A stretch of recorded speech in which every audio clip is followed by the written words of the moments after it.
Yes, habari.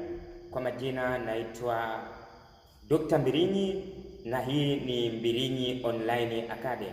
Sasa moja ya makosa makubwa ambayo nilishawahi kukosea, wakati mwingine unapokuwa umekutana na tajiri au umekutana na mtu aliyekuzidi fedha pamoja na viwango vyako.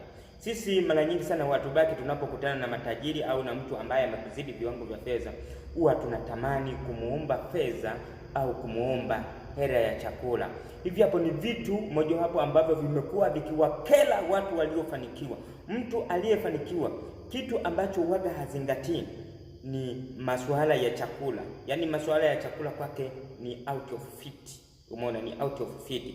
Na miongoni mwa makosa makubwa ambayo wewe unapaswa kuyaepuka unapokutana na mtu aliyefanikiwa, usimuombe pesa wala usimuombe chakula.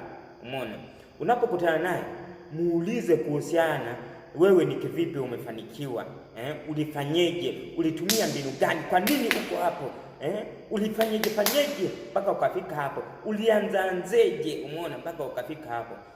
Ukiwa na maswali ya namna hiyo ambayo tunaita sisi ni maswali yenye kichwa, yenye mkia, umeona, ukiwa na maswali ya namna hiyo, yani hakuna tajiri ambaye atakutema, hakuna tajiri ambaye atakukataa, hakuna tajiri ambaye atakutupilia mbali, hakuna tajiri ambaye atakuachilia mbali. Kila mmoja atapenda kuwa na wewe. Kwa sababu gani? Kwa sababu atakuwa anaona huyu jamaa ana moyo wa kujifunza, huyu jamaa ana moyo wa kujua kitu. Kwa hiyo ngoja kwanza nimuonyeshe pale mimi nilipochimbua, ngoja kwanza nimuonyeshe pale mimi nilipoanzia. Mwisho wa siku utajikuta umefanikiwa sana.